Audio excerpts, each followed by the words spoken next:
Experience an evening of innovation to engage with a new generation of yacht owners.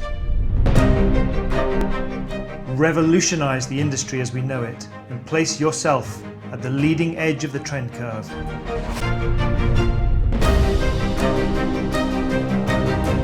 This is VriThink's Night Out. This is your future. Within our studio, Marnix and I started an innovation lab about 7 years ago, which we fondly called the Vripack Brewery. So the brewery is run by a very interesting mix of students, employees from other companies, our own employees. And their objective is to brew disruptive innovations, which we then, indeed, implement in our designs. So we're lucky because our clients are some of the most innovative people in the world, and you would expect they get pretty much anything they want. So it might surprise you that one of our clients got told impossible over and over again when he told his moonshot was to have a complete fossil-free yacht. So indeed, sustainability has to be a design challenge. Our Danish land-based architect Bjarke couldn't have said it any better, and exactly what we believe and how we creatively lead in the way of design, but also connected to the challenge because we love a challenge. So those of you who've been here before or seen the videos online, we believe that connected to design are trends, and trends we see as an undercurrent of our societies where those are happening. A trend is a fundamental shift in that undercurrent of our society, and sustainability, cradle to cradle, inclusive design is such a shift. That shift has happened. It's here today. It's not going to go away. And you don't have to take our word for it. There's a lot happening out there. Especially in the world of energy, things are rapidly developing. It's very clear that even in tonight, more and more talks are indeed about the subject of environmental.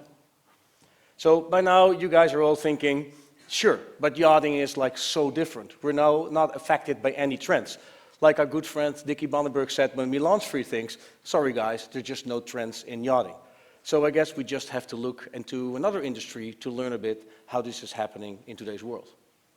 Yeah, indeed. Let's look at another industry. Look at Elon Musk. He didn't take a conventional car and trying to adopt all the modern technology. No, he started with a blank sheet of paper and designed a car which could only be manufactured using the today's and tomorrow technology. And the owner, basically the driver, he gets space for 6 people and 2 massive trunks. So it's kind of interesting that it takes a non-car making visionary with a skunkworks team or brewery team of designers and engineers to outperform any of the existing brands out there, which build hundreds of thousands of them and have millions of thousands of cars and users out there pouring data on them, what actually their needs are. The few of you who know us, we love this. And exactly that Elon Musk. He designed the car for the people. He designed it around the people. And that's something which is typically highly underestimated, the value of to design for the people. That picture you saw up there, for me, is a perfect example of human-centered design. So let's see how we use that in our studio. So the cross-contamination of marine species carried across ballast water tanks in ships and yachts is a massive global environmental problem. And for all rights, IMO has set regulations preventing dumping of untreated ballast water from one part of the world somewhere else in the world. And indeed, politics are trying to help. The industry is responding with a fantastic ballast water treatment system. So we are now able to dump treated ballast water. But what do you do when an owner approaches you to say, hey, can you look if this machine fits in my yacht? And it's already a little bit packed, but please have a look. So what we do is we put our brewery to work. And we come up with ideas from the client's perspective. In this case, replacing the ballast water tanks with lithium-ion battery rooms. So instead of fitting out the boat with more stuff we don't want, where there's no room for, all of a sudden we're fitting it out with stuff which burns less fuel, we have less emissions, and also gives the client and his crew generator-less nights. So back to the client Marnix was referring to in the beginning. This client came to us and says, I have this moonshot, I want to build a fossil-free boat, so a boat without one single drop of fuel on board. Yeah, interesting. luckily he shared this idea and basically we got invited and finally we were welcomed on board. But the interesting fact is that when he talked to the industry, people said, no, this is very, very difficult. Luckily, he was so super passionate about yachting and so super much aware of the fragility of nature that he decided to develop his own team, and that's how things started. Yeah, so we set out with an idea. Instead of saying no, we said, like, how might we?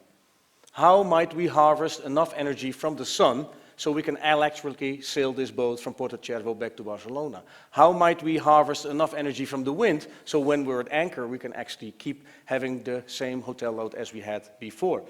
And it gives me pride to say that last month we've proven to the owner that with today's converging technology you can build a fossil-free 60-meter luxury super yacht. It's possible. So Project Zero is born, showcasing solar, wind, water, and also showcasing the free mind of this owner as he will open source all this information to the industry. So let me take you to another design challenge which finally led to an amazing feature. Trying to approve and to implement a radically new air purifying system which has the ability to split CO2, so separating the carbon from the oxygen. This machine led to the fact that our studio became a melting pot of ideas. And the idea that won the owner over is to actually run the exhaust gas of the engine through his air purifier, then releasing that air into a 120-meter square lush green garden on board his 88-meter motor yacht. Not only in my book, that's a really fresh idea for an owner, something's never seen before, you're also creating new jobs as you need a gardener on board now.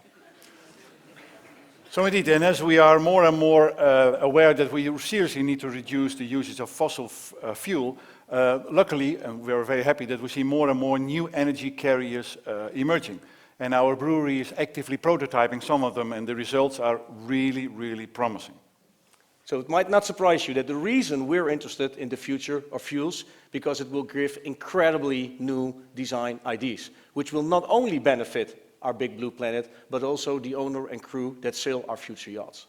So indeed, this whole thing is not a moral dilemma, it's not a political issue, it's a design challenge. And we're on it, so keep joining us in innovating, inspiring, and challenging everybody. Thank you very much.